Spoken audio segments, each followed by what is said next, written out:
السلام علیکم، کیسے ہیں آپ سب لوگ؟ آئی ہوپ کہ آپ سب ٹھیک ہوں گے اور جہاں پہ بھی ہوں گے خوش ہوں گے۔ یہ سٹوری کراچی سے مجھے کرن نے سینڈ کی ہے۔ آئیے میں آپ کو انہیں کی زبانی سناتی ہوں۔ میرا نام کرن ہے اور میری ایج 27 سال ہے۔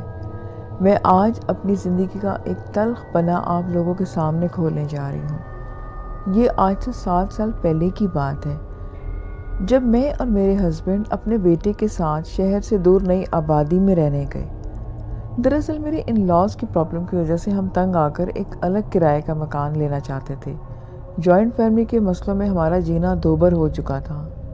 میرے ہسبینڈ، جن کا نام وسیم تھا، مجھے شروع میں ہی اندازہ ہو گیا کہ وہ ایک سخت مزاج آدمی ہیں۔ ان کی خوشی بس ایک اچھا کھانا ہی ہوتا تھا۔ میں ان کی زندگی میں بس ایک کام والی سے زیادہ حیثیت نہیں رکھتی۔ وہ مجھے زیادہ تر ڈانٹ ڈپٹ ہی رکھتے تھے۔ ان کو پیسے سے بہت انٹرسٹ تھا۔ مجھے نہیں یاد کہ آج تک انہوں نے مجھے پیار کے 2 بول بھی بولے ہوں گے۔ خیر، میں نے ان کے مزاج کے ساتھ ساتھ اس روکی سوکی زندگی کو بھی قبول کر لیا تھا۔ میری دنیا میرا بیٹا تھا، مگر سچ میں وسیم سے بہت محبت کرتی ہوں۔ ہمارا وہ مکان 2 کمرے، ہال اور ایک بڑا سا آنگن پر تھا۔ آنگن میں ایک آم کا درخت تھا اور بھی کافی سارے پھول پودے تھے جو سوکھ چکے تھے۔ میرے ہسبینڈ وسیم ایک فیکٹری میں بطور سپروائزر کام کرتے ہیں۔ ان دنوں ان کی نائٹ شفٹ ہوا کرتی تھی اور ہمارا بیٹا احمد ہمارے ساتھ تھا۔ ہم نے آتے ہی ساتھ مالک مکان سے پوچھ کر وہ درخت کٹوا دیا تھا، کیونکہ مچھر بہت ہو جاتے تھے۔ وہ علاقہ ایک نئی آبادی میں تھا، اس لیے مغرب کے وقت ہی سناٹا چھا جاتا۔ 9 بجے وسیم فیکٹری چلے جاتے۔ اس دن بھی وہ معمول کے مطابق جا چکے تھے۔ رات کے کوئی 11:30 بجے کا وقت تھا جب میں کچن کے کام سے فارغ ہوئی اور پھر اپنے لیے ایک چائے بنا کے صحن میں پڑی کرسی پر جا کے بیٹھی۔ مجھے دور بہت سارے لوگوں کے ہنسنے کی آوازیں آ رہی تھیں۔ میں بہت حیران تھی کہ اصل میں اس جگہ پر ہمارے گھر کے قریب کوئی گھر بھی نہ تھا۔ بہت دور دور 1-2 گھر تھے، پھر وہ آوازیں کہاں سے آ رہی تھیں اور مجھے ایسا لگتا کہ وہ بہت قریب سے سنی جا رہی ہیں۔ میں نے سوچا کہ ہو سکتا ہے کہ دور کہیں سے آوازیں یہاں تک آ رہی ہوں، مگر وہ آواز گھر کی دیوار کے ساتھ سنائی تھی۔ وہ ایسی آواز تھی کہ جیسے 15-20 مرد آپس میں کہکے لگا رہے ہوں۔ میرا تو ڈر کے مارے خون خشک ہونے لگا کہ وہ آواز اب مجھے اپنے آس پاس صاف اور زور سے سنائی دی۔ میں چائے کا کپ وہیں چھوڑ کر اندر بھاگ گئی اور وہ ساری رات میں احمد کے ساتھ صورتیں پرتے جاگ کر گزار دی۔ اس گھر میں جب مغرب کا وقت ہونے لگتا تب کتے ہمارے گھر کی دیواروں کی طرف دیکھ کر روتے تھے، جیسے دیواروں پر کوئی کھڑا ہو اور جو ہمیں نہیں دکھتا تھا۔ خیر، ہم نے شروع میں ان باتوں کو اگنور کر دیا۔ ایک دن جب میں کچن میں دوپہر کا کھانا بنا رہی تھی تو وسیم سو رہے تھے۔ مجھے برآمدے میں اپنی ساس بیٹھی دکھی۔ میں حیران ہو گئی کہ امی یہاں کیسے؟ اچانک میں جب کچن سے نکلی اور وہاں گئی تو وہاں کوئی بھی نہ تھا۔ خیر، پھر ہمارے ساتھ کوئی واقعہ پیش نہیں آیا۔ زندگی ٹھیک گزر رہی تھی۔ ایک رات کی بات ہے کہ رات کے 2 بج رہے تھے۔ علاقے میں ہر طرف سناٹا تھا۔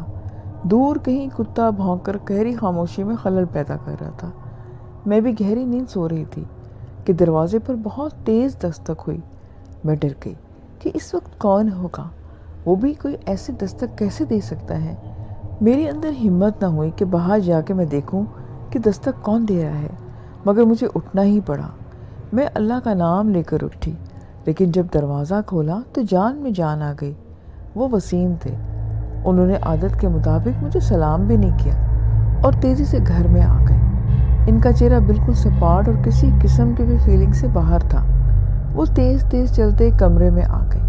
میں بھی دروازہ بند کر کے کمرے میں آ گئی۔ آج آپ واپس آ گئے؟ میں نے یہ ان سے پوچھا، جس پر وہ بولے کہ ہاں، میری طبیعت تو ٹھیک نہیں ہے۔ میں نے چائے کا پوچھا تو انہوں نے منع کر دیا۔ احمد اٹھ چکا تھا۔ میں نے اس کا دودھ بنا کر واپس لوٹی تو احمد وسیم کی گود میں تھا اور وہ اس سے کھیل رہے تھے۔ میں نے احمد کو دودھ دیا۔ وسیم یوں تو کافی باتونی تھے، مگر اس رات وہ بالکل چپ تھے۔ بس سارا دھیان احمد کی طرف تھا اور وہ اس میں ہی مگن تھے۔ پھر انہوں نے مجھے اپنے قریب کر لیا۔ جب میری آنکھ کھلی تب دن کے 12 بج چکے تھے۔ میں کبھی بھی اتنی دیر نہیں سوتی تھی۔ برابر میں وسیم الٹے سو رہے تھے، احمد بھی نہ تھا۔ میں دوڑ کر باہر گئی تو احمد صحن میں رینگ رہا تھا اور خلا میں کسی کے ساتھ ہنس کر کھیل رہا تھا۔ میں نے فوراً اس کو اٹھا لائی۔ شام کو وسیم اٹھے تھے۔ میں نے جب ان کی طبیعت کا پوچھا تو وہ کندھے اچکا کر کہنے لگے کہ میری طبیعت کو کیا ہوا، میں تو بالکل ٹھیک ہوں۔ میں بڑی حیران ہوئی کہ کچھ دن گزرنے کے بعد رات 3 بجے میری آنکھ کھلی۔ احمد نہ تھا، اس کی آواز مجھے برآمدے سے آ رہی تھی۔ میں دوڑ کر گئی تو صوفے پر وسیم اسے گود میں لیے بیٹھے تھے اور اس سے کھیل رہے تھے۔ آپ آج جلدی کیسے آ گئے؟ میں نے ان سے پوچھا، جس پر وہ کچھ بھی نہ بولے اور اٹھ کر کمرے میں چل دیے۔ میں وہاں آ گئی۔ کیا بات ہے، آپ پریشان ہیں؟ ان کی آنکھیں سرخ ہو رہی تھیں، دہکتے انگاروں کی طرح۔ مجھے ان کو دیکھنے میں آج پہلی بار خوف آ رہا تھا۔ احمد کچھ دیر میں ہی سو گیا۔ مجھے لگا وسیم کو کوئی سخت پریشانی ہے جو وہ مجھے بتا نہیں رہے۔ میں ان کے سینے سے جا لگی اور پیار سے پوچھا کہ کیا بات ہے میرے سر کے تاج؟ تو وہ بولے کہ کچھ نہیں، مگر انہوں نے آج مجھے کس کر بازوؤں سے پکڑ لیا، جس سے مجھے تکلیف ہونا شروع ہو گئی۔ فجر کی اذان ہو رہی تھی جب میری آنکھ کھلی۔ میں نے کروٹ لی تو وسیم وہاں پر نہیں تھے۔ میں نے سوچا کہ واش روم گئے ہوں گے اور میں لیٹ کر انتظار کرنے لگی، مگر وہ نہ آئے تو میں فکر سے اٹھ کر باہر چلی گئی۔ اچانک میں ہی وسیم سے ٹکرا گئی۔ وہ اچانک سے سامنے آ گئے تھے۔ میں چیخ پڑی جس پر وہ ہنسنے لگے اور اپنے دونوں ہاتھوں میں میرا چہرہ لیا کہ کیا ہوا ہے۔ وہ بہت پیار اور نرمی سے بولے۔ میں تو بس انہیں تکتی رہ گئی کہ آج تک انہوں نے مجھے اس محبت کا احساس نہیں دلایا تھا۔ مجھے یقین نہ ہوا کہ وہ وسیم ہی ہے۔ میری آنکھیں نم ہو گئیں۔ انہوں نے مجھے اپنے سینے میں چھپا لیا۔ وہ بولے کہ میں جانتا ہوں کہ تم بہت اکیلی ہو، میں تمہیں اتنا پیار دوں گا کہ تم اپنے سارے غم بھول جاؤ گی۔ کتنی معصوم ہو تم اور کتنی پیاری۔ تمہارے اس معصوم چہرے پر اداسی نہیں، زندگی ہونی چاہیے۔ مگر وہ آواز وسیم کی نہ تھی، بہت ہی سحر انگیز کسی اور مرد کی آواز تھی۔ میں نے چونک کر ان کی طرف دیکھا۔ وہ بنا تاثر مجھے دیکھے جا رہے تھے۔ میری چھٹی حس حرکت میں آ گئی۔ مجھے کچھ گڑبڑ لگ رہی تھی، مگر سمجھ میں مجھے کچھ نہیں آ رہا تھا۔ ان دنوں یاد پڑتا ہے کہ میں بس کھل ہی اٹھی تھی۔ سچ ہے کہ ایک عورت اپنے مرد سے بس پیار چاہتی ہے۔ میری صحت بھی کافی اچھی ہوتی جا رہی تھی۔ 3 ماہ اسی طرح سے گزر گئے۔ وسیم ابھی بھی بالکل ایسے ہی رویے سے میرے ساتھ بیہیو کرتے تھے۔ وہ مجھے یقین نہیں ہوتا تھا کہ وہ مجھ سے واقعی محبت کرتے ہیں۔ میرے لیے کافی تھا کہ دراصل ان دنوں میں حقیقت سے بے خبر ہی رہی تھی۔ مجھے شک تو کئی بار ہوا، مگر یقین اس دن ہوا جب میں وسیم کی باہوں میں تھی اور وہ پیار سے میری زلفیں سہلا رہے تھے کہ دروازہ بجا۔ وہ باہر دیکھنے لگے۔ وہ رات کا آخری پہر تھا۔ جب وہ واپس لوٹے تو انہوں نے بوٹ پہن رکھے تھے، جبکہ وہ یہاں سے بنا جوتی کے گئے تھے۔ میں بہت تھک گیا ہوں۔ باہر وہ اپنے جوتے اتارنے لگے اور بڑبڑانے لگے کہ کون تھا؟ وسیم، میں بولی کہ کہاں؟ وہ لاپرواہی سے بولے کہ باہر کون تھا؟ باہر میں تھا، اور کون تھا؟ تم اس قدر سست اور پھوڑ ہو چکی ہو کہ گھر کا دروازہ کھلا چھوڑ دیا اور یہاں آرام کر رہی ہو۔ سارا دن کرتی کیا ہو جو اتنا بھی نہیں کر سکتی؟ وہ اپنی عادت کے مطابق بڑبڑاتے رہے، مگر میرا دماغ تو کہیں اور ہی تھا، کیونکہ دروازے کو میں بند کر کے ہی سوئی تھی۔ آپ اب باہر کیوں گئے تھے؟ وسیم، کیا مطلب ہے تمہارا؟ کام پر کیا ہوا تھا تمہیں نہیں پتا کیا؟ مگر آپ تو ابھی، میرا مطلب ہے کہ رات کو آ گئے تھے۔ میں خوف سے تھر تھر کانپنے لگ گئی۔ میں نے وسیم کو وہ سب کچھ بتایا، جس پر وہ گہری سوچ میں پڑ گئے۔ اچھا تم پریشان نہ ہو، مجھے حوصلے دے رہے تھے، مگر خود پریشان تھے۔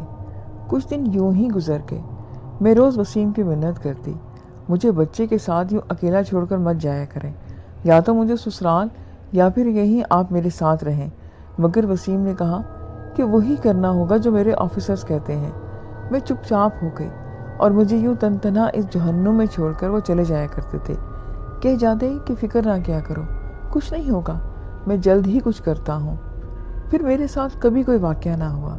رات سکون سے گزر جاتی، صبح وسیم آ جاتے، مگر پتہ نہیں سکتی کہ کتنے خوف میں جی رہی تھی۔ ان دنوں ایک دن وسیم کسی مولانا کو لائے، گھر کو دم کروایا۔ ہم نے اب اطمینان سا ہو چکا تھا، مگر ایک بات اب بھی تھی کہ احمد اب بھی ہوا میں کسی سے باتیں کرتا تھا۔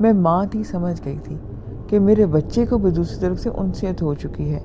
یہ ہماری اس گھر میں آخری رات تھی، سارا بندوبست ہو چکا تھا، ہم کل صبح یہاں سے نکلنے والے تھے۔ وہ ایک طوفانی رات تھی، بہت تیز بارش ہو رہی تھی، بجلی وقفے وقفے سے چمک کر پورے آنگن کو روشن کرتی۔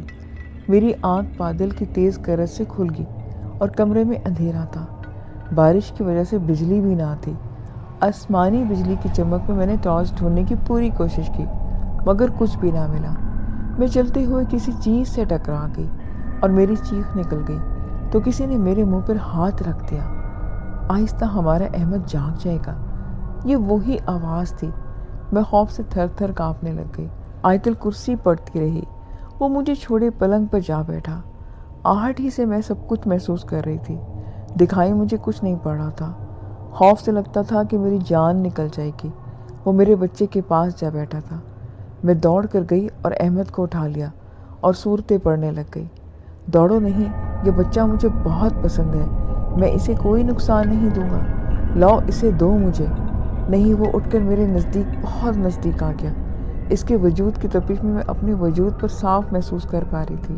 تو لے جا رہا ہے کل پھر وہ مجھے تم سے دور، وہ سرگوشی سے بولا، اور اس نے ہم دونوں کو اپنے بازو کے حصار میں لے لیا۔ پھر اس نے میری گود سے احمد کو لیا اور چوما۔ چلو گی میرے ساتھ؟ اس کی عجیب سے سوال نے میرے جسم میں سنسنی دوڑا دی تھی۔ میری آواز حلق میں اٹک سی گئی تھی۔ کاٹو تو میرے بدن میں خون نہیں تھا۔ چلے جاؤ یہاں سے، خدا کے لیے ہم نے تمہارا کچھ نہیں بگاڑا۔ اچانک ہی کمرے میں گہری خاموشی چھا گئی۔ مجھے یقین ہو چکا تھا کہ وہ جا چکا ہے، مگر پہاڑ مجھ پر تب ٹوٹا جب مجھے اندازہ ہوا کہ وہ میرے بچے کو بھی اپنے ساتھ لے گیا ہے۔ بہت مشکل تھے وہ دن۔ اس بڑے نقصان کے بعد وسیم اپنا سر پیٹ لیا۔ ان کو اندازہ ہوا کہ یہاں سے جلدی نہ جا کر انہوں نے کتنی بڑی غلطی کر ڈالی ہے۔ ہم دن رات پیر بابوں کے چکر کاٹتے رہے، مگر سب بے بس تھے اور پیسے لوٹتے رہے۔ میں تو ادمری ہو گئی تھی۔ رو رو کر میں دن رات جائے نماز پر بیٹھی دعائیں مانگتی رہتی، احمد کی ایک ایک چیز کو اس کی شکل کی صورت میں یاد کرتی اور سینے سے لگائے بیٹھی رہتی۔ 2 ہفتے اسی طرح سے گزر گئے تھے۔ وسیم پھر سے سنبھل گئے، مگر میں جیتے جی مر چکی تھی۔ کوئی امید نہ دکھائی دیتی۔ سب کو ہم نے یہی بتایا کہ احمد کھو گیا ہے۔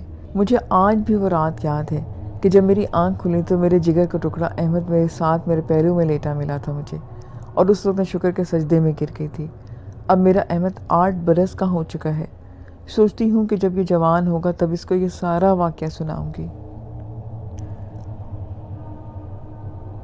وہ مری کی ایک پراسرار رات تھی۔ رات کے تقریباً 2 بج رہے تھے۔ 10 محرم ختم ہو چکا تھا۔ لوگ چھٹیاں ختم ہونے کی وجہ سے اپنے اپنے شہروں کی طرف چلے گئے تھے۔ مال روڈ پر کچھ لوگ چہل قدمی کر رہے تھے۔ میرے ساتھ میرا دوست دانش نعیم تھا، باقی ساتھی گھر جا کر سو گئے تھے۔ مجھے اپنا ڈراؤنا ناول ایک مکمل کرنا تھا۔ کچھ ذاتی تجربات سے میں گزرا تھا تاکہ میں حقیقی کہانیوں کا ایک مجموعہ لکھ سکوں۔ میرے دوست دانش یہاں کے ایک ایسے علاقے کو جانتے تھے، میں نے انہیں اس بات کا پہلے ہی بتا دیا تھا۔ وہاں کے ایک مقامی شخص سے ہم نے بہت معلوم کیا کہ یہاں پر پرسرار جگہ کہاں ہے۔ اس نے ہمیں بتایا کہ کچھ دور پہاڑوں کے بیچ ایک گاؤں کا ہے۔ یہاں سے اکثر لوگوں کو عجیب و غریب تجربات سے گزرنا پڑا ہے۔ چنانچہ رات ہوتے ہی ہم دونوں اس طرف نکل گئے۔ سنسان سڑک، اندھیری سرد رات تھی، گھنے درخت، دور دور تک سناٹا۔ ہم پیدل چلے جا رہے تھے، کبھی کبھی کوئی گاڑی سڑک سے گزر جاتی۔ ہم قریب 1 گھنٹے تک مسلسل ہی چلتے رہے۔ ایک سڑک سے ہم گزر رہے تھے کہ اچانک ہمیں کسی بچے کے رونے کی آوازیں آئیں۔ ہم تھوڑی دیر کے لیے رک گئے، ایک دوسرے کو حیرت سے دیکھنے لگے۔ رونے کی آواز قریب ایک درخت کے پیچھے سے آ رہی تھی۔ ہم آہستہ آہستہ درخت کے قریب گئے تو دیکھا کہ ایک چھوٹی بچی جس کی عمر قریباً 9 سال ہوگی اپنے دونوں ہاتھوں سے چہرہ چھپائے روئی جا رہی تھی۔ میں نے پوچھا کہ بیٹا کیا ہوا، کیوں رو رہی ہو، اور اس وقت یہاں کیا کر رہی ہو؟ بچی نے جواب دیا کہ انکل میں کھو گئی ہوں، میری امی میرا ویٹ کر رہی ہوں گی۔ ہم نے پوچھا کہ آپ کی امی کہاں ہیں؟ تو وہ کہنے لگی کہ آگے ہوں گی۔ ہم نے اس بچی کو اپنے ساتھ لیا اور تھوڑا آگے چل کر وہ ایک پہاڑی سے اترنے لگی۔ انکل یہاں سے نیچے میرا گاؤں ہے، وہ وہیں ہوں گے۔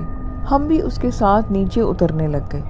نیچے اترتے ہی بچی امی امی چلاتے ایک طرف کو بھاگی۔ سامنے ہم سے کچھ فاصلے پر ایک عورت کھڑی تھی جس کے بال کھلے تھے، اس نے سیاہ لباس پہنا ہوا تھا۔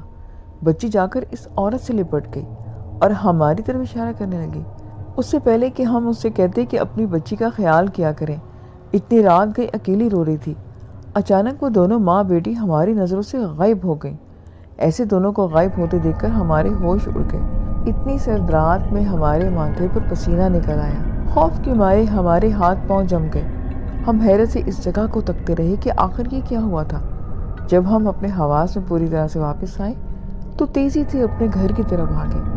اگلے دن مقامی لوگوں سے اس کا تذکرہ کیا تو معلوم ہوا کہ رات میں یہاں ایسے واقعات ہوتے رہتے ہیں۔ زاہد نے یہ واقعہ سنایا ہے۔ یہ واقعہ جو آج میں یہاں آپ کو بتا رہا ہوں میرے مرحوم دادا جان کے ساتھ ہوا۔ ان کے بچپن میں پیش آیا یہ واقعہ ہے۔ یہ ناقابل فراموش سچی داستان تقریباً 70 برس پرانی ہے۔ ہمارے دادا جب بھی یہ کہانی کسی کو سناتے ان کے رونگٹے کھڑے ہو جایا کرتے۔ وہ بتاتے ہیں کہ میرا بچپن صوبہ پنجاب کے شہر چکوال کے ایک پرانے گاؤں میں تھا۔ ہماری مادری زبان پنجابی ہے۔ شروع کی عمر میں ہی کافی شرارتی ہوا کرتا تھا۔ گرمیوں کی تپتی دوپہر میں سب سو جاتے اور اس وقت میں گھر سے باہر گھوما کرتا۔ میری امی مجھے بہت ڈانٹتی تھی۔ ہمارے پڑوس میں ایک گھر تھا جس میں ایک استاد محترم کافی بچوں کو قرآن پڑھایا کرتے تھے۔ مجھے ان کا نام تو نہیں یاد مگر ان کو سب استاد ہی پکارتے تھے۔ پورا گاؤں ان کی بہت عزت کرتا اور ان سے مریضوں کو دم کروایا جاتا۔ مختصر یہ کہ وہ بہت پرہیزگار بزرگ تھے۔ اس زمانے میں لوگوں کے گھر کچے ہوتے تھے مگر وہ بہت اچھے ہوتے۔ زندگی بہت سادہ تھی۔ بنیادی سہولیات جیسے کہ بجلی اور پانی کا فقدان تھا۔ گاؤں میں گنے چنے چند کنویں ہی تھے جن سے انسان اور پالتو جانور دونوں ہی اپنی پیاس بجھاتے۔ ہمارے استاد محترم کی حویلی کے گیٹ کے ساتھ رہائشی کمرے اور مہمانوں کے لیے بیٹھک بنی ہوئی تھی اور حویلی کی پچھلی دیوار کے ساتھ جانوروں کے کمرے بنائے گئے تھے۔ ایک کمرے میں ان کی گھوڑی بندھی ہوتی اور دوسرے میں گائے بھینسیں۔ گھوڑی والے کمرے میں ایک ہوادار کھڑکی ہوتی تھی جس سے عموماً وہ گھوڑی دور سے آتی جاتی نظر آتی۔ یہ جولائی کی ایک گرم اور ہب زدہ دوپہر تھی۔ ہوا بالکل ہی بند تھی۔ گرمی اتنی کہ سانس گھٹا جا رہا تھا۔ میں حسب معمول چپکے سے اپنی سوئی ماں کے پہلو سے نکلا اور صحن میں آ گیا۔ میرا رخ استاد محترم اور ہمارے گھر کے مشترکہ دیوار کی جانب تھا۔ یہ دیوار کچی اینٹوں سے بنی پڑی تھی اور دونوں گھروں میں پردے کا کام کرتی۔ میں عموماً اس دیوار پر چڑھ کر استاد محترم کے گھر اتر جاتا اور لسوڑے کے پیڑ پر چڑھ کر مزے سے وہ کچے لسوڑے کھایا کرتا۔ اس دن بھی اس نیت سے میں دیوار پھلانگ کر ان کے گھر صحن میں اترا تو کیا دیکھتا ہوں کہ استاد محترم بھی اپنے رہائشی کمرے میں آرام فرما رہے ہیں۔ لوگ گرمی کی شدت سے بچنے کے لیے عموماً اپنے چادر کو پانی میں بھگو کر اپنے اوپر ڈال دیا کرتے تھے۔ میں اپنی عادت کے مطابق تیزی سے اس درخت پر چڑھ گیا اور میں لگا لسوڑے کھانے۔ اتنے میں کیا دیکھتا ہوں کہ ایک بوڑھا شخص اپنی بیوی اور گدھے کے ساتھ استاد کے گھر میں داخل ہوا۔ گدھے پر ایک بچہ بھی سوار تھا۔ دونوں میاں بیوی شکل سے بہت زیادہ پریشان نظر آ رہے تھے۔ بچے کے منہ سے رال ٹپک رہی تھی اور اس کے منہ سے عجیب سی آوازیں نکل رہی تھیں۔ دونوں نے استاد محترم کو سلام کیا اور اپنا مسئلہ بیان کرنے لگے۔ میں کیونکہ کافی دور تھا اور ڈر بھی رہا تھا کہ اب میری چوری پکڑی جائے گی، اس لیے مجھے ان کی گفتگو سمجھ نہیں آ رہی تھی۔ اچانک استاد نے بلند آواز سے مجھے میرے نام سے پکارا۔ میں حیران و پریشان رہ گیا کہ یہ میری موجودگی سے واقف کیسے ہیں اور میں ان کو سوتا ہوا سمجھ رہا تھا۔ اب تو ضرور میری شامت آئے گی۔ اب تو میں نے جلدی جلدی لسوڑے توڑے اور اپنی دونوں جیبوں میں بھرے۔ ڈرتا ڈرتا میں درخت سے نیچے اترا اور ان کے پاس پہنچ گیا۔ انہوں نے میری چوری کو نظر انداز کرتے مجھے دبنگ آواز میں کہا کہ سامنے گھوڑی والے کمرے کے پاس جاؤ اور کھڑکی سے اندر آواز دو کہ اسماعیل تمہیں استاد بلا رہے ہیں۔ میں نے جب ان کا یہ حکم سنا تو فوراً اس کمرے کی جانب چل پڑا، مگر دل ہی دل میں سوچنے لگا کہ استاد محترم نہ جانے کیسی عجیب و غریب باتیں کر رہے ہیں۔ وہاں تو صرف جانور اپنے اپنے خودوں سے بندھے پڑے ہیں، وہاں کون سا شخص ہو سکتا ہے؟ مجھے تو دور دور تک کوئی نام و نشان نظر نہیں آتا۔ کون اور کہاں کا اسماعیل؟ بہرحال میں اس کھڑکی کے پاس گیا اور میں نے وہی جملہ دہرایا جو مجھے کہا گیا تھا، اور میں فارغ ہو کر لسوڑے کھانے لگا۔ جیسے ہی میرا جملہ ادا ہوا میں واپسی کے لیے مڑا، وہ گھنا لسوڑے کا درخت زور زور سے جھولنے لگا جیسے کہ تیز آندھی آ گئی ہو، مگر ہوا کا دور دور تک کوئی نام و نشان تک نہ تھا۔ چند پکے ہوئے لسوڑے زمین پر گر گئے۔ میں جہاں تھا وہیں کا ہو کر کھڑا رہ گیا، جیسے پاؤں زمین میں میرے دھس گئے ہوں۔ ٹھنڈے پسینے کی لکیر میرے گردن کے پیچھے حصے میں کمر پر بہنے لگ گئی اور چہرے پر میری ہوائیاں اڑنے شروع ہو گئیں۔ لسوڑے کا درخت ساکت ہو چکا تھا۔ جانوروں میں بے چینی کی لہر دوڑ گئی تھی اور وہ اپنی جگہ سے اٹھ کھڑے ہوئے اور اپنی اپنی رسیاں توڑوانے کی کوششیں کرنے لگے۔ بے شمار پرندے جو چند لمحات پہلے اس درخت پر بسیرا کیے بیٹھے تھے، جوک تجوک پھڑپڑاتے ہوئے وہاں سے بھاگ گئے۔ استاد محترم کی آواز گونجی، اسماعیل، یہ بزرگ اپنی اولاد کی وجہ سے پریشان ہے۔